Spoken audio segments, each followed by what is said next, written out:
बिस्मिल्लाहिर्रहमानिर्रहीम। मैं हूं असद खरल और आप देख रहे हैं मेरा यूट्यूब चैनल। नाज़रीन, आज आपसे दो तीन जो अहम इंफॉर्मेशन मैंने शेयर करनी है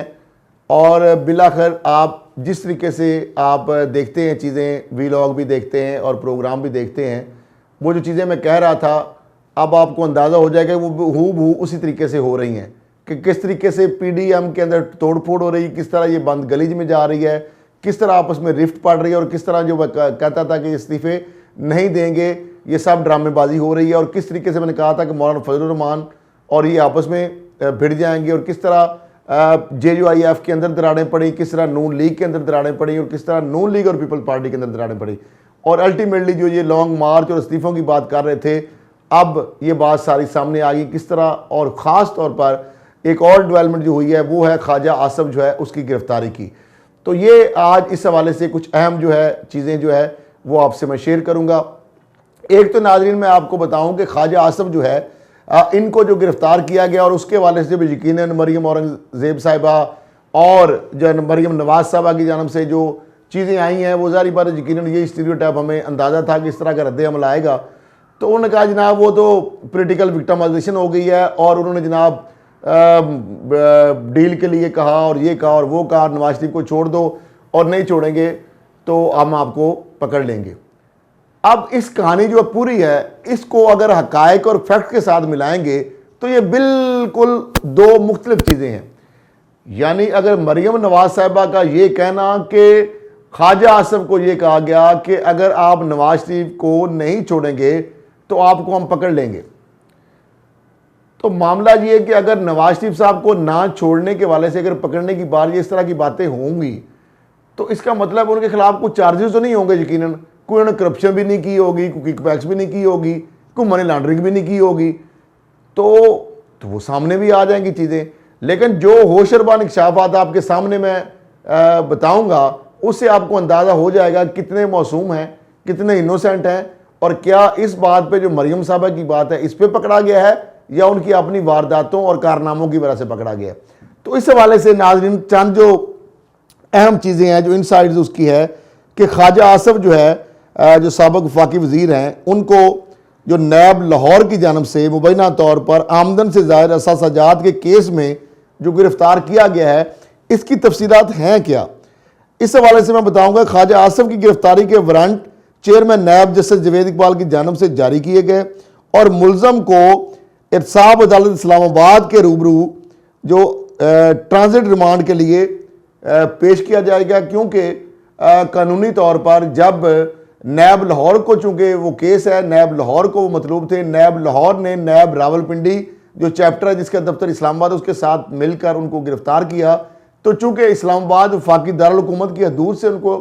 गिरफ़्तार किया गया है, तो अगर ज़ाहिर बात है किसी सूबा से बाहर हो तो फिर भी ट्रांजिट रिमांड करना पड़ता है और इस तरह वफाकी दारुल हुकूमत से भी किसी सूबे में मुलज़म को लेके जाना हो तो उसके लिए ट्रांजिट जो रिमांड है उसकी जो राहदारी है उसको एक फॉर्मेलिटी लीगल है और उस हवाले से उनको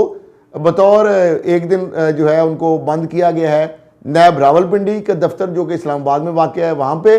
जो उसके बाद उनको मेडिकल जो है बाकायदा उनका चेकअप कराया जाएगा और उसके बाद उनको लाहौर मुंतकिल किया जाएगा, जहाँ से लाहौर की इंसाफ अदालत के सामने पेश करके उनका जिस्मानी रिमांड हासिल करेगा नैब लाहौर। अच्छा, अब इस केस के अंदर अगर आ जाएं तो इसके अंदर जिस तरह मैं बताया कि इसके अंदर अहम जो चीज़ें हैं कि क्या क्या वो वारदातें हैं जिसकी बुनियाद पर ख्वाजा आसिफ को गिरफ़्तार किया गया है। मुलज़म जो है उनके खिलाफ जो है नैब कानून जो NAO है यानी नेशनल अकाउंटेबिलिटी ऑर्डिनेंस 1999 की शिक 5 और एंटी मनी लॉन्ड्रिंग एक्ट 2010 जो कि एंटी मनी लॉन्ड्रिंग एक्ट यानी आमला जो उसको कहते हैं 2010 की सेक्शन 3 के तहत तहकीकात नैब जो कर रहा है, ये इन सेक्शंस के तहत उनके खिलाफ तहकीकात कर रहा है जिसके हवाले से उनकी गिरफ्तारी अमल में आई है। ख्वाजा आसिफ ने जो नैब की जानब से बताई गई हैं चीज़ें या कुछ नैब हुकाम से हमारी बात हुई है तो उनकी जानब से ये कहा गया कि मुलज़म आसिफ जो ख्वाजा आसिफ ने मुबैना तौर पर अपनी आमदन से ज़ाहिर असासाजात बनाए, जबकि असासाजात की नौइयत ज़राए और मुंतकिली को भी छुपाया। इसके साथ साथ मुल्ज़म ख्वाजा आसफ 1991 में बतौर सेनेटर ओहदा संभाला, यानी उन्होंने बताया कि जब वो सियासी हवाले से जो पब्लिक ऑफिस होल्ड जब किया उन्होंने कि 1991 में जब बतौर सेनेटर उन्होंने अपना ओहदा संभाला, जो बारज़ा मुख्तलिफ अदवार में वफाकी वज़ीर और एमएनए भी रहे। आपको याद होगा कि वफाकी वज़ीर दिफा भी रहे, वफाकी वज़ीर खारजा भी रहे, साबिक़ वफाकी वज़ीर पानी व बिजली भी रहे। इस तरह बहुत सारी वजारतों के और अहम पोर्टफोलियो और कलमदान उनके पास रहे। नैब का ये कहना है अवामी ओहदा रखने से कबल 1991 में इनके मजमूई जो असासाजात है उनकी मालियत थी 51 लाख। तम 2018 तक मुख्तलिफ ओहदों पर रहने के बाद इनके असासाजात 221 मिलियन यानी 22 करोड़ से ज़ायद जो है वो हो गए, और जो इनकी ज़ारी आमदन से मुताबिकत नहीं रखते। ज़ाहिर बात है सेंटर पे वफाकी वज़ीर भी अगर तो आपकी तनख्वाह जो है कारोबार में जिस तरह आप ज़ाहिर करते हैं कि हमारे हैं नहीं, तो फिर 221 जो 22 करोड़ से ज़ायद जो आपके पास रकम कैसे आ गई। अब मामला ये है कि नैब ने इनको बारहा मौके दिए कि ये जो आमदन है इसको जस्टिफाई करें, वहाँ पे ये जस्टिफाई भी नहीं कर सके, इनको मौके भी दिए गए। अच्छा, अब मामला ये है कि मुल्ज़म जो ख्वाजा आसफ ने मुत्तहदा अरब अमारात यानी यूएई की एक फ़र्म जो है मैसर्स IMEC को यानी एमिको में मुलाजमत से 13 करोड़ जो उन्होंने बताया नैब को कि जनाब मैंने यूएई की फ़र्म जो है IMECO मैसर जो है IMECO में मुलाजमत की, और उसके एवज जो वही उसी अकामा वाला जो मामला जिस तरह वो आप देखा भी सारा मामला आया, वो अकामे का आगे मैं बताऊंगा कि अकामा क्यों लिया गया और अकामे की वजह क्या थी। मुलाजमत से 13 करोड़ रुपये हासिल करने का इन्होंने दावा किया। ताम दौरान तफ्शीश वो बतौर तनख्वाह इस रकम के असूल का कोई भी सबूत पेश नहीं कर सके।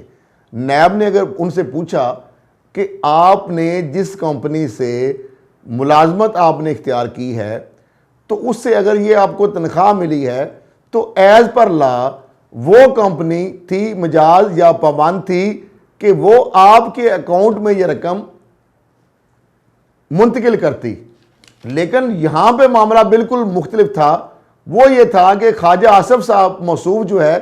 वो जाते थे कि चंद माह बाद मुत्तहदा अरब अमारात, वहां से जो कैश होता था, जो कलेक्शन होती थी, अब कलेक्शन जो है मुबैना तौर पर तो यही कही जा सकती, क्योंकि वो आगे जाके वो भी बताऊंगा कि बेसिकली वो एक बहाना था, ड्रामा था, एक जवाब था कि जनाब अकामा इसलिए लिया गया कि ताकि मुत्तहदा अरब अमारात से पाकिस्तान रकम मुंतकिल की जा सके। कंपनी में मुलाजमत के हवाले से जो नैब ज़राए के मुताबिक यह है कि टर्म्स एंड कंडीशन बना के एक जालसाजी बनाएगी सारी, एक एग्रीमेंट टाइप कि जनाब मुलाजमत की, और उसके बाद सारा एक एग्रीमेंट कागज़ को बनाए। लेकिन नैब के हुकाम का ये कहना है कि ये अगर जायज़ बात, वो सारी बात गलत निकली है, क्योंकि कंपनी जो है वो अपने एम्प्लॉय को उसके अकाउंट में पैसे देती है और उसका बाकायदा एक प्रोसीजर होता है। ऐसे नहीं कभी हुआ कि वो जो बंदा है वो पैसे कैश में यानी ले, बल्कि उसकी बीवी के अंदर यानी अकाउंट में पैसे पहुंचे पाकिस्तान। तो इसका मकसद ये है कि नैब ज़राए का ये कहना है कि मकसद ये था कि मुल्ज़म जो है उसने जो 13 करोड़ रुपए की जो खती रकम है उसको कानूनी बनाने के लिए,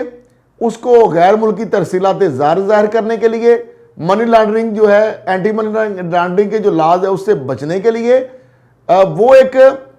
जवाज बनाया और अकामा और कंपनी का वो सारा एग्रीमेंट बनाया। और बेसिकली ज़राए ये कहते हैं कि मे बी ये उनको शक है, शुबा इस पर तफ्तीश की जा रही है कि जो कंपनी वाला मामला तो सारा जालसाजी सारी और फ्रॉड निकला है। वो ये समझते हैं कि ये जो पैसा था, जब ये चूंकि इनके पास अहम कलमदान थे तो वो मुबैना तौर पर करप्शन, किकबैक्स और कमीशन का पैसा हो सकता है जो कि वहाँ बैरून मुल्क ने वसूल किया पार्टियों से, और अपनी बीवी जो है उसके अकाउंट में जो कैश था वो जमा करा के, ताकि पाकिस्तान में ये वाइट मनी शो की जा सके, पाकिस्तान में ये गैर मुल्की तरसीलात ज़र जो है वो शो की जा सके, ताकि इदारे इसके ऊपर तहकीकात ना कर सके। तो इस वजह से ये एक पूरा एक प्लान बनाया गया। अब मामला ये है कि ये जो सारी चीज़ें हो रही हैं और जिस तरह इन्होंने लेयरिंग की, और ये अकामे पे अकामे निकलते हैं, ख्वाजा आसफ का अकामा, एहसन इकबाल का अकामा, नवाज शरीफ साहब का अकामा, तो अकामे का बेसिकली अब समझ आ रही है कि मकसद ये होता था कि बैरून मुल्क पैसे वसूल करने और उसको फिर पाकिस्तान मुंतकिल कर देना, क्योंकि अगर आपका अकामा नहीं होगा तो आप मुतहदा अरब इमारात से कोई इस तरह अकाउंट खोल के पैसे पाकिस्तान नहीं मुंतकिल कर सकते थे और वो लेयरिंग भी नहीं हो सकते। जिस तरह नवाज शरीफ साहब के अकामा नहीं होता वो नहीं कर सकते थे, इस तरह एहसन इकबाल साहब ने भी बनाया और वो भी जवाब बना रहे थे कि जनाब मैं तो बड़ा मासूम हूँ, उन्हें भी उनका भी अकामा निकला था। तो अब मामला ये हुआ कि जनाब इन्होंने, अब इससे साफ जाहिर होता है, ये सारी जो चीज़ें नैब ने जब देखी कि मुलजम ने जाली ज़राए आमदन से अपनी हासिलशुदा रकम को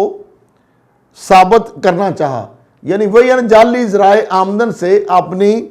जो ज़राए आमदन है उसको अपनी हासिलशुदा रकम जो है वो जाहिर करने की कोशिश की, जो कि नैब ने उनका सारा कच्चा चिट्ठा खोल के रख दिया। और नो डाउट इसके अंदर अगर बात करें तो all the credit goes to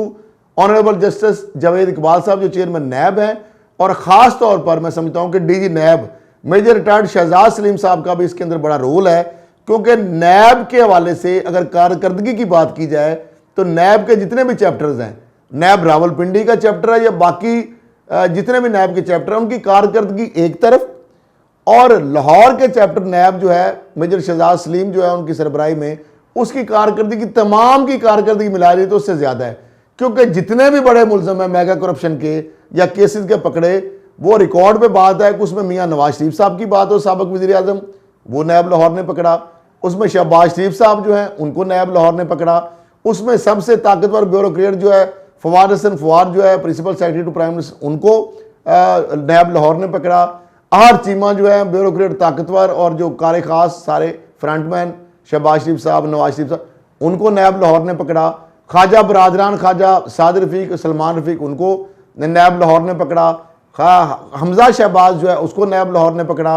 Maryam Nawaz साहबा जो है उसको नैब लाहौर ने पकड़ा। इसके साथ और भी इस तरह के बड़े बड़े ताकतवर जो है माफिया और जो हाउसिंग फ्रॉड वाले जो बंदे थे, और कई अरबों रुपए करोड़ों रुपए की रिकवरियां जो है, जो जमा पूंजी जिनकी लुट चुकी थी, हाउसिंग फ्रॉड के जो विक्टिम्स थे उनको जो है वो रकम जो है उनसे दिलवाई वापस, उनको गिरफ्तार किया, उनकी जायदादें मुंजमद की, एहसासे नीलाम किए, और उनके जो लोग जो हैं उनको लाखों हज़ार लोग जो हैं उनको अरबों करोड़ रुपए की रकूम वापस की जो जमा पूंजी उनकी लुट चुकी थी। तो इस पे मैं समझता हूँ कि इसके ऊपर और बहुत सारे और भी लोग हैं, जिसमें एक लंबी फहरिस्त है, जिस तरह शरीफ फैमिली के बहुत सारे लोग और भी हैं, सलमान शहबाज ख्वाजा, उसके जो मुल्ज़म है नैब के, उसमें अली इमरान जो दमाद हैं शहबाज शरीफ साहब के, उनकी शहबाज शरीफ साहब की एहलिया हैं, उसमें और बहुत सारे जो आपने रमज़ान शुगर स्कैंडल की एक बड़ी लंबी चौड़ी फरिस्त है, उसमें आशियाना स्कैंडल की बात की जाए, उसमें चनियोट वो सारा पुल वाला मामला, रमज़ान शुगर मिल वाला मामला, इदारा जाती करप्शन की बात की जाए, हकूमती अहम शख्सियात की बात की जाए, जो साबिक रूलिंग एलीट की बात की जाए, ताकतवर ब्यूरोक्रेट की बात की जाए, माफिया और लैंड ग्रैबर्स की बात की जाए, तो मैं समझता हूँ कि सबसे ज़्यादा जो तमाम नैब के चैप्टर को 6-7 जो मिला भी लिया जाए तो उससे लाहौर नैब जो है उसकी कारकर्दगी बेहतर है। ये मैं जो कह रहा हूँ, चूँकि ये बात रिकॉर्ड की है और रिकॉर्ड पे मौजूद है, तो इसलिए मुझे ये एतराफ़ करने में कोई इसमें कोई बात मैं समझता हूँ कि करना चाहिए, इसका बरमला एतराफ़ भी, क्योंकि जो किसी का क्रेडिट है उसको देना चाहिए। अब नैब के मुताबिक मुल्ज़म ख्वाजा आसिफ अपने मुलाजम तारक मीर के नाम पर बेनामी कंपनी बनाम तारक मीर एंड कंपनी भी चला रहे हैं, जिसके बैंक अकाउंट में 40 करोड़ की खती रकम जमा करवाई गई। ये वही वो मुश्ताक चीनी वाला मामला, वो जो है सलमान अब्बासी और कैश बॉय और रमज़ान शुगर मिल और वो टीटियाँ और वो सारी कहानी, और वही जाली अकाउंट और वही उस तरह पैसे जमा और वो सारा, तो इसमें भी उस तरह की आ रही है सिमिलरिटी कि 40 करोड़ की खती रकम जमा करवाई गई, गर्चे इस रकम की कोई खातर खास ज़राया भी साबित ना किए गए। ये वही फिर किकबैक करप्शन और कमीशन का ही मुबैना तौर पर पैसा हो सकता है, वरना कौन से बंदे हैं जो करोड़ों रुपए इनके अकाउंटों में सिर्फ डालते हैं और इनका कोई बाजार कारोबार भी नहीं है। यहाँ ये वजाहत ज़रूरी है कि मुल्ज़म ख्वाजा आसिफ की बैरून मुल्क मुलाजमत का मामला अदालत आलिया और अदालत उज़्मा में भी ज़ेर समात रहा, जहाँ करार दिया गया कि मुल्ज़म ख्वाजा आसिफ के पब्लिक ऑफिस रखने और प्राइवेट नौकरी में कोई कदगन नहीं, जबकि नैब इंक्वायरी का मकसद ये मालूम करना था कि क्या ख्वाजा आसिफ की ज़ाहिर करदा बैरूनी आमदन आया दुरुस्त है या नहीं है, क्योंकि वो थी मामला ने सुप्रीम कोर्ट में ज़ेर बहस था कि क्या एक पब्लिक ऑफिस होल्डर किसी गैर मुल्की कंपनी का मुलाजम हो सकता है उस दौरान, और वो कामा वगैरह जो रख सकता है या नहीं, और ये क्या कन्फ्लिक्ट ऑफ इंटरेस्ट नहीं है। तो चूंकि कानून उस पर खामोश है, लेजिस्लेशन के वाले से कुछ एम्बिग्यूटीज हैं, इसलिए सुप्रीम कोर्ट ने कहा कि जो कानून इस पर खामोश है तो इसलिए कानूनी या गैर कानूनी इसको हम करार नहीं दे सकते। तो ये मामला था क्रिमिनलिटी का कि वो जो पैसा आया, वो जो आमदन थी, क्या वो जायज़ थी, जायज़ राय से आई, और चूंकि पब्लिक ऑफिसर होल्डर जो है वो एक रडार में होता है और उसको जस्टिफाई करना पड़ता है कि ये जो आम जो ज़राए हैं उसके ये जायज़ है या नहीं है। इंक्वायरी जो है उसमें जाहिर हुआ कि मुबैना बैरून मुल्क जो उनकी मुलाजमत के दुरानिया में मुलजम ख्वाजा आसिफ पाकिस्तान में ही थे। ये बात भी जारी बात है, रिकॉर्ड पे है कि वो एक तरफ बैरून मुल्क मुलाजमत भी कर रहे हैं लेकिन मौजूद वो पाकिस्तान में है, जबकि बैरून मुल्क मुलाजमत के कागजात, अब ये बड़ी अहम बात है, बैरून मुल्क एक तो हैं वो पाकिस्तानी, वहाँ पे जा भी नहीं रहे, मौजूद भी नहीं है, जबकि दूसरी जानब बैरून मुल्क मुलाजमत के कागजात महज जाली ज़राए आमदन बनाने के लिए ही जाहिर किए गए। यानी मोटिव बिहाइंड द इंसिडेंट क्या है कि वो एक जो ऑर्गेनाइज जो क्रिमिनल और वाइट कॉलर क्राइम है कि वो सारा वारदात जो मैं शुरू में बता चुका हूँ उसके लिए वो सारे जालसाजी की गई और कागजात बनाए गए। मुलजम ख्वाजा आसिफ बैरून मुल्क मुलाजमत से हासिल आमदन का कोई कागजी सबूत भी फराहम ना कर सके। नैब हुकाम अब ख्वाजा आसिफ की इंसाफ अदालत इस्लामाबाद के रूबरू पेश करेंगे जिस तरह उन्होंने बताया, और इन्हें ट्रांजिट रिमांड के असूल के बाद लाहौर मुंतकिल किया जाएगा। अब नाजरीन ये हैं वो इंतकामी कार्रवाइयाँ, ये वो हैं ज़्यादतियाँ जो मासूम मुलजम तो भी कहना मेरा ख्याल है उनके लिए शायद गलत लफ्ज़ हो गया कि मासूम इनोसेंट और बड़े जनाब मजलूम ख्वाजा आसिफ के साथ की गई हैं, बकौल मरियम नवाज साहबा के साथ, जो उन्होंने इसको खाम खा कलाबे जोड़ दिए कि जनाब उसको कहाँ से कहाँ बात दी। जिस तरह वो भी कह रहे हैं कि हमने धेले और दमड़ी करप्शन की, अरबों रुपए के खाते निकल रहे हैं।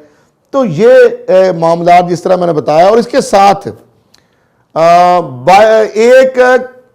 घर भी है इनका 15-16 करोड़ की जो एक मालियत का, जो बज़ाहिर उन्होंने फ़रोख्त किया हुआ है, लेकिन आज भी ख्वाजा आसिफ साहब जो उनकी तहवील में है, तो इस तरह नैब ज़रा ये कहते हैं कि 40 करोड़ वही जो सारा मामलात है, ये मामला शायद 40 करोड़ से भी ऊपर निकल जाए। तो ये तो थी जनाब वो ज़्यादती के जो जनाब जबर और ज़्यादती कर दी एक मासूम ख्वाजा आसिफ के साथ।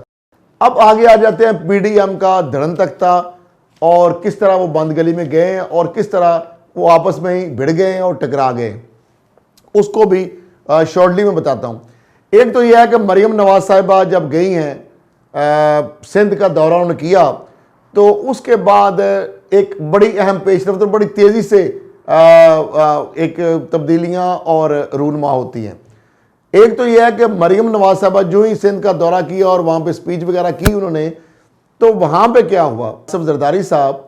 और बिलावल भुट्टो जरदारी साहब से यकीनन उनकी वहाँ पे मुलाकात भी हुई, उन्होंने स्पीच भी की।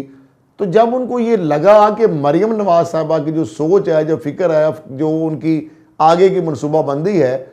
जो माइंड है उनका, जब उन्होंने रीड किया कि ये बाप और बेटी तो चूँकि पंजाब में इनके पास हुकूमत है नहीं, वफाक में इनके पास हुकूमत है नहीं, नवाज शरीफ के पास उहदा बेचारे के है नहीं, नाहल बैठे हुए हैं, और नैब केसी करप्शन, मरियम साहबा जो है उनके पास भी कोई वो उहदा नहीं है, वो भी सजाएँ और सारा मामला चल रहे हैं। तो उन्होंने कहा जब हम नहीं तो कुछ भी नहीं है, तो उनके तो स्टेक पे कुछ चीज़ है नहीं, क्योंकि ना असम्बलियों में उनकी हुकूमत है, ना कोई उनके पास सैनेट है, ना उनके पास पंजाब असम्बली है, ना कौमी असम्बली, ना कोई वजारत, ना बिशारत, ना उहदा, ना कुछ। तो वो चाहते जब हम नहीं तो कुछ भी नहीं। अब उनका जो एजेंडा क्या है, एजेंडा क्या है कि इदारों को मिलान करना, अदलिया को कमज़ोर करना, सलामती के इदारों को कमज़ोर करना, उनको टारगेट करना, गैर मुल्की आकाओं को खुश करने के लिए, उनकी खजनुद्दी के लिए वो जो स्क्रिप्ट पढ़ेंगे, वो जो बात करेंगे, उसको बयानिए को आगे प्रवोक करना, उसको बढ़ावा देना। तो इसके अलावा अब इसके नतीजे में उनको मिलेगा क्या? जरदारी साहब ने, जारी बात है, ये बिलावल साहब ने भी देखा कि ये बाप बेटी तो फिर चले गए इस तरफ, तो इनका तो बंद गली में रास्ता है, इनका तो कोई आया नहीं। तो उन्होंने भी आपने देखा कि हम किस तरह इससे डील करेंगे। तो इसके बाद उन्होंने देखा कि हमारे जब केस हैं, हम चाहते हैं कि पार्लियामेंट, जमहूरियत, इलेक्शन, क्योंकि ये तो जो इनकी सोच है, तो इसके साथ अगर पीपल पार्टी मिलती है तो ये तो निज़ाम लपेटा जाएगा। लेकिन इनको तो कोई से पीपल्स पार्टी चाहती है कि ये तो बिल्कुल ही हर चीज़ जला के चले हैं। तो निज़ाम को बचाने के लिए ये है कि जमहूरियत और पार्लियामेंट और सारी चीज़ें, तो वो तो सिस्टम जो है सब कुछ है, तो मुल्क है और चीज़ें हैं, सब कुछ तभी है। तो लिहाजा उन्होंने उसके बाद देखे फौरी तौर पर बिलावल भुट्टो जरदारी साहब ने मजलिस अमला की मीटिंग में जरदारी साहब की जानिब से चीज़ें आई। उन्होंने पहली बात तो ये की कि फौरी तौर पर कि जनाब इस्तीफ़ों का मामला नवाज शरीफ साहब की वापसी से मशरूत कर दिया। कि वो मिसाल है ना कि ना 9 मन तेल होगा ना राधा नाचेगी। उनको पता है कि नवाज शरीफ साहब जो है वो आएंगे नहीं, केसेस उनके खिलाफ हैं, तो इधर उनका स्टेक है कोई नहीं, तो वो क्यों आएंगे। तो लिहाजा इसका मतलब है कि वो उनको पता है कि उन्होंने आना नहीं, लिहाजा इस्तीफे देने। दूसरा एक और बड़ा बामशल है, मजलिस आमला के इजलास के बाद बिलावल भुट्टो जरदारी साहब ने एक बड़ा अहम बयान दे दिया है। उन्होंने कहा कि इस्तीफे आखिरी ऑप्शन है, और जो ने बात की उसका मतलब यह है कि हम इस्तीफों के बारे से ना ही समझे, जो मैं आप खुद आपके सामने रख रहा हूं। उन्होंने कहा जी हम इस्तीफे जी एटम बम में आखिरी ऑप्शन है। उन्होंने कहा कि जनाब हम हर फॉर्म जो है उसका इस्तेमाल करेंगे, उसमें हम करारदादें लाएंगे असम्बलियों में। जारी बात है इस्तीफे देने से पहले की बात है, वो तो इस्तीफे देने की बात तो है ही नहीं मूव वो। फिर उन्होंने कहा कि पंजाब असम्बली एक और उन्होंने स्मार्ट जो मैं समझता हूँ कि मूव की और वो मास्टर स्ट्रोक खेला, वो ये है कि उन्होंने कहा कि हम असम्बलियों के अंदर अदम एतमाद लाएंगे, किसमें, पंजाब असम्बली में, ताकि नून लीग जो है यहाँ पे डिफीट हो, शिकस्त तो उसको होगी, जारी बात है। तो अंडरस्टूड बात है कि अदम एतमाद तो कामयाब नहीं हो सकती। दूसरा उन्होंने कहा कौमी असम्बली में अदम एतमाद लाएंगे। तो भाई अगर अदम एतमाद आप कौमी असम्बली और पंजाब असम्बली में लाएंगे तो वो तो नोश्ता दीवार है कि वो तो कामयाब नहीं हो सकता। आपने चेयरमैन सेनेट के मामले में अक्सरियत के बावजूद कामयाब नहीं हो सके। आपके साथ जो हाथ हुआ, स्पीकर कौमी असम्बली के खिलाफ आपने कहा था कि हमने तमाम जमातों ने अदम प्लान वो ला नहीं सके। तो ये भी जिस तरह अद्दी अक्सरियत है और जो हालात हैं वो भी कामयाब नहीं हो सकेंगे, और उसके लिए कई माह का प्रोसेस भी लगेगा, सारी बात है। फिर उन्होंने कहा कि पीपल्स पार्टी ने, ये बिलावल भुट्टो जरदारी साहब ने यह भी कहा कि जनाब हमने नून लीग को सेनेट से इलेक्शन से पहले इस्तीफे ना देने के लिए राजी कर लिया है। बिलावल भुट्टो जरदारी जी की तकरीर से थोड़ी देर पहले ही मरियम नवाज साहबा भी लाइव खिताब करते हुए उन्होंने कहा जी ये जो मामला था, उन्होंने कहा जी इस हवाले से हमारी ऑफिशियल या पीपल्स पार्टी की कोई बात ही नहीं हुई। जबकि थोड़ी चंद मिनट बाद जो live press conference Bilawal Bhutto Zardari साहब ने की, उन्होंने कहा हमने राजी कर लिया है। तो इसका मतलब ये है, और साथ जो आखिरी उन्होंने बात कहा थी कि हम ये सारी चीज़ें करके उसके बाद तो अदम एतमाद जब आपकी नाकाम हो जाएगी उसके बाद तो मेरा ख्याल उतनी देर में 2023 आ ही जाएगा। लिहाजा सूरत हाल ये है कि जरदारी साहब जो है वो जो अलाइनमेंट कर रहे हैं और जो बातें भी उन्होंने की हैं और जो मैसेज और जो ले और दे और कालें वगैरह और जो वो ऑफर्स खुद भी कर रहे हैं और जो उन्होंने एक्सेप्ट भी की और जो बता भी रहे हैं, सजेशन भी दे रहे हैं, पहले भी वो कह चुके हैं। वो पहले भी कह चुके जरदारी साहब कि हम अच्छा डिलीवर कर सकते थे, हमें मौका अगर दिया जाता है। अब मामला क्या है, पहले ये होता था कि 3 दफ़ा वज़ीर आज़म जो बने और उससे पहले जनरल जिलानी और ज़ियाउल्लाह की पैदावार है, वज़ीर आला किस तरह बने, कहाँ से उठा के लाए, तो फौज और इस्टेब्लिशमेंट इदारे, इंटेलिजेंस इदारे, सलामती के इदारे हमेशा एक परसेप्शन रहा है और प्रो इस्टेब्लिशमेंट नवाज शरीफ साहब वो है इनके कंधों में बैठ के है। पहली मरतबा आसिफ जरदारी साहब और पीपल्स पार्टी बिलावल भुट्टो जरदारी साहब, जिनके ऊपर हमेशा एंटी इस्टेब्लिशमेंट का ही ठप्पा लगा जा रहा है, और यकीनन कुछ चीज़ें उनके हवाले से बात ठीक भी है कि जो उनके साथ ज़्यादतियाँ भी हैं, मजलूम भी कई जगह पे हैं, तो वो अब उनके पास एक अपॉर्चुनिटी मिली। जिस तरह आपने कहा बिलावल भुट्टो जरदारी साहब ने देखा, आपने बिलावल जरदारी साहब ने कि हमें फ़ोन ना करो, राब्ते ना करो। अब ये आपको पता है इनसे राब्ते हुए, उसके बाद नवाज शरीफ साहब और जरदारी साहब के एक हफ्ते के अंदर 3 टेलीफोन भी हुए, लेकिन उसके बाद फिर अगर शहबाज शरीफ साहब से बिलावल भुट्टो की जरदारी की मुलाकात हुई। ये सारी मूव देखें ज़रा। उसके बाद मरियम साहब नवाज साहबा का ये बयान देना जलसे बरसी में बेनज़ीर भुट्टो साहबा की कि जनाब हमें पता है कि हमारी तो मुलाकातें शहबाज शरीफ साहब से नहीं होती, लेकिन पैगाम रसान यानी जो है उनके लिए सहूलतें हुकूमत फराम करती है, जेलों के दरवाजे खुल जाते हैं, यानी उनको इस चीज़ का अदराक हो गया है। और साथ ही हुकूमत का ये बयान आना कि मुज़ाकरात सिर्फ इलेक्टेड लोगों से हो सकते हैं, नॉन इलेक्टेड लोगों से, गैर मुंतखब लोगों से। यानी इशारा यह हुकूमत की जानब से कि मरियम नवाज साहिबा जो नून लीग की जानशीन सोकाल बन के या बनने की कोशिश कर रही हैं, उनके साथ मौलाना फजलुर रहमान साहब के साथ नहीं हो सकती। ये मैसेज बड़ा लाउड एंड क्लियर है। शहबाज शरीफ साहब ऑलरेडी कह चुके हैं कि जनाब अगर मुज़ाकरात करने हैं तो मुझे जेल से निकाला जाए। ये मोहम्मद अली दुरानी की बयान भी है, तो उनका मैं तो अभी यहां बैठा हूं। मरियम नवाज साहबा दावा करती हैं कि मेरे पास 160 लोगों के इस्तीफे आ चुके हैं, जो कि एक भोंडा बयान है जिसका कोई सर और पांव नहीं है, हकीकत से उसका कोई दूर का तलक नहीं है। अगर है तो मैं आपको चैलेंज दे रहा हूं मरियम नवाज साहबा को कि वो 160 लोगों के इस्तीफे वो पेश कर दें, मैं मान जाऊंगा, पूरी कौम के सामने माफी मांगूंगा अभी आज की डेट में भी अगर वो पूरा कर दें, नंबर एक। और अगर बात वो करेंगे भी ना तो कैलबिन फाउंड की तरह वो पकड़ी भी जाएंगी, जिस तरह पहले भी उन्होंने किया था, क्योंकि स्पीकर साहब जब एक एक लोगों को बुलाएंगे तो वो उसको डिसऑन कर देंगे। अच्छा, अब मामला क्या है, क्योंकि इस हवाले से मास्टर हैं कि बना भी सकते, जाली बना के एक फॉर्मेट और कह रहे हाँ जी बना दिए और ये हम रख लिए, दे नहीं रहे। तो लिहाजा जब हकीकत की बात है, यानी वो वाकई दी और 160 की तस्दीक हो जाए तो मैं मान जाऊंगा। दूसरी बात, अब लोग जो नून लीग के अरकान असम्बली हैं या टिकट होल्डर हैं या तंजीमी अहदेदार हैं, वो परेशान इस वाले से बयानी की वजह से नवाज शरीफ मरियम साहब की कि बंद के लिए भी फ्यूचर उनका को तरीक नजर आता है। वो शहबाज शरीफ साहब को निजात दिंदा समझ रहे हैं, उनके लिए रास्ता वो समझ रहे हैं कि है वाद कि वो उनको गली से निकाल सकते हैं। हुकूमत का ये कहना, शहबाज शरीफ का ये कहना कि डायलॉग होने चाहिए, हुकूमत भी कह रही, शहबाज शरीफ भी कह रहे हैं। तो मैं समझता हूँ कि ये नवाज शरीफ साहब या मरियम साहबा की आलमोस्ट तकरीबन गिरफ्त जो है बहुत कमज़ोर होती जा रही है, इनके लोग छोड़ते जा रहे हैं साथ। और जो ही शहबाज शरीफ साहब बाहर आएंगे, शहबाज शरीफ साहब ने कुछ गारंटियां भी मांगी हैं। उनका खाली बाहर आने का इशू नहीं है, मुझे ये बताया जाए कि गिव एंड टेक होगा क्या। मेरी फैमिली के केसेस, मेरे केसेस, हमजा शहबाज के केस, हम जेल में बैठे हैं, तो कुछ चीज़ें हमें जो है गारंटीज दी जाएं इन केसेस के खात्मे के हवाले से, और उस हवाले से कुछ चीज़ें जो है उसकी एविडेंस बने। ठीक है, तो जेल में निकालना उनका, बेल कराना वो इशू नहीं है, वो तो मैं अभी भी जा सकता हूँ, वो मेरे पास है सिस्टम, वो ऑटो बीमारी वाला, जब मर्जी, आपको पता ही है उनको कई दफ़ा वो जब 90 से 90 की दहाई से लेकर वो तिब्बी बुनियाद पर ही हमेशा बाहर आते रहे, और उसके बाद देखा है अपने भाग दौड़ भी। उसके बाद अब जाहिर बात है जो इमरान खान साहब हैं वो एनरो देने के लिए तैयार नहीं है, दरमियानी रास्ता निकालने की कोशिश की जा रही है।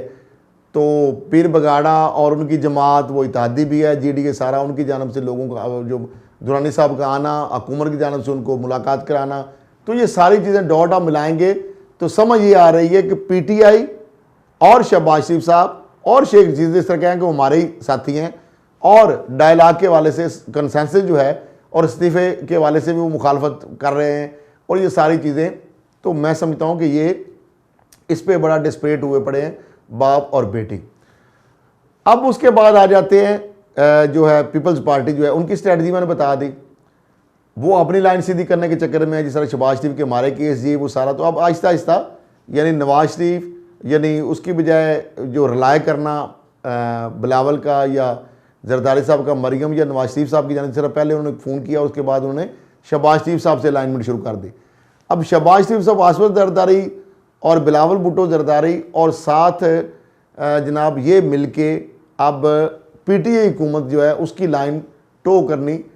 शुरू आलमोस्ट जो वो चाह रहे हैं, और उस तरह डायलॉग की तरफ मामला जा रहे हैं, और वो इस्तीफ़ों वाला लॉन्ग मार्च वाला मामला वो कहीं और कटाई में जा रहा है, क्योंकि उसके लिए मुतरक थे मरियम साहिबा, नवाज शरीफ साहब बाहर बैठे हुए हैं। और दूसरी जाम देख लें फजलुर रहमान साहब का अंजाम। फजलुर रहमान साहब जो है उनकी पार्टी के अंदर ही अपना धर्म तख्ता हो गया। 4 सीनियर लोग देखें, बलूचिस्तान के अंदर उनकी आलमोस्ट पार्टी खत्म हो चुकी है मौलाना शरानी साहब के बाद। KP के अंदर जो उनके अमीर थे सूबाई मौलाना गुल नसीब साहब, उन्होंने, और फिर जिस तरह मौलाना शजाउल मुल्क साहब ने, और जिस तरह एक और उनके जो बंदे हैं उन्होंने 3-4 जो लोग हैं जो सीनियर उनकी क्यादत के लोग हैं, उन्होंने जिस तरह इल्ज़ाम लगा रहे हैं, और जिस तरह वो एक और, मैं आपको एक खबर दे रहा हूँ, ये खबर दे रहा हूँ मैं एक और ब्रेकिंग, कि जिस तरीके से नून से शीन तो शायद निकलेगी बाद में, ये जो जमहूरियत उलमा इस्लाम जो फजलुर रहमान है ना, ये बेसिकली एक ऑफ शूट है, ब्रांच है, क्योंकि असल पार्टी है जो शरानी साहब ने भी कहा है वह जमहूरियत उलमा पाकिस्तान, जो मौलाना मुफ्ती महमूद साहब इनके जो वालिद है जो उन्होंने बनाई थी। इसके अंदर ऑलरेडी 2 ग्रुप निकले, एक समीउल हक मौलाना और एक मौलाना फजलुर रहमान। अब वो ये शायद इलेक्शन कमीशन में भी जा सकते हैं और इस हवाले से वो प्रिपरेशन भी हो रही हैं कि जनाब असल पार्टी हम हकदार हैं और ये एक ब्रांच है। तो एक नया डिस्प्यूट खड़ा हो सकता है कि ये हमें क्यों निकाल नहीं सकते, या नई पार्टी बलूचिस्तान में ऑलरेडी उन्होंने दफ्तरों की बात कर दी,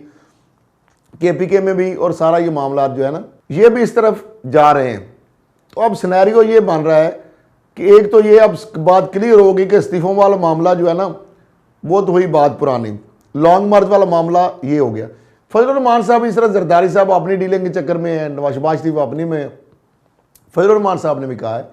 कि मुझे क्या ज़रूरत है पंगा लगती, जब ये सारे डीलें बना रहे हैं। आपने देखा ना वो लाड़काना में नहीं गए, वफद भी उनका जिस तरह गया बेदिली से, और सारे मामला जो हुए और वो जिस तरह बदल हुए, पार्टी के उनके लोग निकल गए, कभी वो कह रहे हैं हमारे साथ साजिश हो गई है, कभी किसी के इल्ज़ाम के बीच में ये घुस बैठी है। हालांकि उनको पहले कहते थे हमारे साथी हैं, अभी वो कहते थे हमारे साथ नकब लग गई पार्टी में और ये साजिश हो रही है। वो बहुत ज़्यादा कमज़ोर एक फुटिंग पे उनकी अपनी पड़ गई घर की। तो नारिन मौलाना फजलुर रहमान साहब जारी बात है वो भी देख रहे हैं कि जब सारे अपनी अपनी मामला कर रहे हैं और जिसके लिए वो इकट्ठे हुए सारे अलग-अलग अपनी डीलिंग कर रहे हैं, उन्होंने भी, क्योंकि उनके ऊपर नैब, आपको पता है नैब KPK उनके ऊपर इंक्वायरियाँ कर रहा है, उनके भाई के वाले से बड़े सीरियस चीज़ें हैं, क्योंकि डिप्टी कमिश्नर जो उनको लगाया गया था कराची में, और वो तो चूँकि सिर्फ जो सिविल सर्विस के ज़रिए, यानी जो अभी जो DMG साबक और अभी उनको पाकिस्तान एडमिनिस्ट्रेटिव सर्विस के लोग कहेंगे, या प्रोविंशियल, उस बंदा जो है वो डिप्टी कमिश्नर लग सकता है, जिस वो कैडर से हैं वो लग नहीं सकते थे। तो जरदारी साहब ने या हुकूमत ने लगाया, वो नैब के अंदर मामला आता है, उनके जो गैर मुल्की मुबैना तौर पर फंडिंग के मदारस के वाले से बात है, उनके मुबैना फ्रंटमैनों की बात है 9 जो है, फिर उनके बाद असासों के वाले से जो आमदन से ज़ायद, और ये सारी चीज़ें मामला नैब में, और उनको नोटिस वगैरह चीज़ें, इस तरह की चीज़ें उनके करीबी लोगों को भेजी जा रही हैं और वो एक उनके गिर्द घेरा तंग हो रहा है। तो उस पर मेरा ख्याल है वो भी अब उनको भी अपनी पड़ गई है। तो मामला उसके बाद साथ साथ अब नवाज शरीफ साहब के वाले से भी वो एक हॉट वाटर में इसलिए आ गए हैं कि उनके पासपोर्ट ख़त्म होने के अंदर 2 माह रह गए। तो जब पासपोर्ट उनका ख़त्म हो गया तो ना तो वो ट्रैवल कर सकते हैं, जबकि पहले भी कोशिश की वो ऑलरेडी नहीं कर सके, इसीलिए वो उन्होंने मुख्तलिफ मुल्कों में कोशिश की लेकिन वो नहीं कर सके। अब मामला ये है कि उनका पासपोर्ट जो है 2 माह बाद ख़त्म हो जाएगा। उसके लिए पासपोर्ट तो हुकूमत पाकिस्तान ने बनाना है, और उनके पास पासपोर्ट अगर वैलिड नहीं होगा तो वो तो किसी मुल्क में जा ही नहीं सकते वहाँ से। अब मामला ये है कि क्या पाकिस्तानी जो हुकूमत है, आम जिस तरह उनके सजा याफ्ता स्टेटस है, वो एक ख़ास एक मकसद के तहत उनको इलाज के लिए उनको भेजा गया, कुछ वो इलाज तो उन्होंने करवाया नहीं, सारी दुनिया को पता है, एक दिन हॉस्पिटल नहीं दाखिल गए। दूसरी बात यह है कि वो सजा याफ्ता है, कन्विक्टेड है। तीसरी ये है कि उनको इश्तिहारी करार दे दिया है अदालत की जानब से। तो मुझे ये समझ नहीं आती कि बरतानवी हुकूमत किस तरह एक ऐसा बंदा जो कि पाकिस्तान की अदालतों को मफरूर है, मतलूब है, वांटेड है, क्रिमिनल है, स्टेटस कन्विक्टेड है, यानी प्रिजनर है, तो उसको किस तरीके से वो ऐसे बंदे को अपनी सरजमीन पे रखेंगे पासपोर्ट उनका ख़त्म होने के बावजूद भी। और जबकि 180 दिन से ज़्यादा जो रहे हैं वो भी गलत है, क्योंकि वो तो विजिट वीज़ा पे गए हैं, और 180 दिन से ज़्यादा यानी 6 माह से ज़्यादा कोई रह नहीं सकता, वो उस पर भी वो वहाँ पे हिट करते हैं, इसलिए उनको डिपोर्ट करना पड़ेगा एज़ पर लॉ। और जो शहजाद अकबर साहब ने, मशीर साहब ने भी कहा कि हमारे ख़त भी लिखे हैं और उस पर उन्होंने कहा कि हम गौर भी कर रहे हैं, क्योंकि कोई भी बंदा अगर होगा वहाँ पे इलीगल उसका स्टे हो जाता है। अब पासपोर्ट अगर ख़त्म हो जाएगा तो उनकी जो आगे मूव करने की बात है, फिर पासपोर्ट जब ख़त्म होता है तो उसका ऑलरेडी नाम ब्लैक लिस्ट में आ जाता है, उसकी कैटेगरी में आ जाता है। तो अब देखना ये है कि क्या नवाज शरीफ साहब जो है वो खुद इस मामले में फंस गए हैं, और अब हुकूमत के रहमो करम पे हैं कि अगर हुकूमत चाहेगी तो उनको पासपोर्ट अपडेट जो वैलिड होगा। इस पासपोर्ट के साथ एक और चीज़ें भी हैं। इस हवाले से वज़ीर-ए-आज़म इमरान खान साहब ने बाबर अवान साहब को बुला लिया है कि जो उनका स्टेटस है, क्या अब डिप्लोमेटिक पासपोर्ट दोबारा उनका रिन्यू होगा या आम पासपोर्ट होगा, क्योंकि आए साबिक़ वज़ीर-ए-आज़म चूँकि कोई इंटाइटल्ड है, लेकिन क्या वो जो क्रिमिनल है या कन्विक्टेड है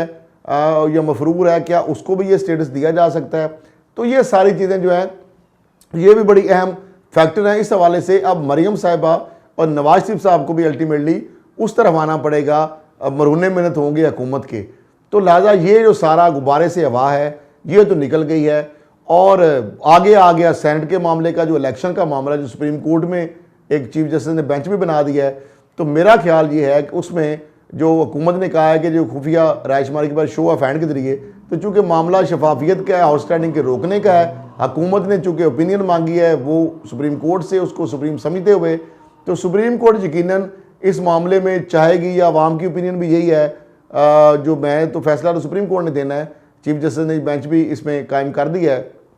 4 जनवरी को इसकी समाअत है जो ओपिनियन के वाले से, और अटार्नी जनरल को नोटिस दे दिया है। तो इस पे अब 2 चीज़ें हो सकती हैं। एक साइड तो ये हो गया, इलेक्शन कमीशन को बुलाया जा सकता है, हुकूमत और साथ अपोजिशन की जो पार्टियां उनको भी बुलाया जा सकता है। दूसरी जानब यह है कि अपोजिशन पार्टियां खुद भी रिव्यू कर सकती हैं, इस केस में इंटरव्यूनर बन सकती हैं। मेरा ये ख्याल है, अपना जो मैंने सुप्रीम कोर्ट की प्रोसीडिंग अटेंड की है, या चीफ जस्टिस ऑफ पाकिस्तान या सुप्रीम कोर्ट या जो जुडिशरी हमारी है, कि वो जिस तरह पार्लियामेंट की बालादस्ती या आइन और कानून की बालादस्ती की हमेशा हमने देखा है वो बात करते हैं कई मामलों में। तो चूँकि मामला ये अमेंडमेंट की बात है, तो यकीनन शफाफियत तो चाहेगी सुप्रीम कोर्ट, लेकिन सुप्रीम कोर्ट जिस तरह हुकूमत ने उनके कोर्ट में बॉल फेंका है, मेरा ख्याल है ये भी हो सकता है कि हुकूमत भी ये कहे कि चूँकि ये मामला है आइन की अमेंडमेंट का, मामला ठीक है, शो ऑफ हैंड ठीक है, लेकिन इसके लिए पार्लियामेंट में हम भेज रहे हैं, आप इस पर लेजिस्लेशन कर लें जो भी आप मुनासिब समझते हैं। तो ये मामला भी अब इस पर भी अब ये है कि एक्सपोज हो जाएंगे, जिस तरह मरियम नवाज साहब ने पहले दिया कि शो ऑफ हैंड होना चाहिए, दूसरों ने भी कहा, पार्टियों ने, तो इसमें अब पता लग जाएगा, आवाम के सामने असल चेहरे आ जाएंगे कि कौन मुनाफिक है, ये कौन सही है। हकीकी तौर पर भी आप छांगा मांगा की पॉलिटिक्स को नहीं दोहराना चाहते, तो फिर तो यकीनन आपको इस चीज़ के साथ देना चाहिए लेजिस्लेशन में, ताकि ये दोबारा ब्रीफ केस और ये हॉस्टेडिंग ना हो सके। हालांकि आपने देखा कि ये तो आपके यानी बात फ़ायदे की है और मौजूदा हुकूमत के खिलाफ जाती है बात, क्योंकि सेनेट के इलेक्शन में आपकी अक्सरियत के बावजूद आपके बंदे गायब हो गए थे, और अगर वही शो ऑफ हैंड का मसला होता तो वो बंदे नहीं शायद ये कर पाते और हुकूमत का ये मिशन या उनका जो मूव है कामयाब ना हो सकती। तो मैं समझता हूँ कि इमरान खान साहब ने ये जो वादा किया था ट्रांसपेरेंसी का, वो भी उन्होंने अपनी तरफ से उन्होंने पूरा इसकी जो एफर्ट थी वो बनती थी वो की। हर फोरम पे उन्होंने सुप्रीम कोर्ट गए, अब लेजिस्लेशन अगर भी होगी तो वो अपने इसके हवाले से सुरखरू होंगे और ये फिर एक्सपोज हो जाएंगे। तो अल्टीमेटली मेरा ख्याल है अब इनको भी इस पे आना पड़ेगा कि शो ऑफ हैंड की इनको सपोर्ट करनी पड़ेगी। आज के लिए इतना ही, इसके बाद मजीद आप इस चैनल से जुड़े रहिएगा और इसी के साथ इजाज़त दीजिए। अल्लाह हाफ़िज़।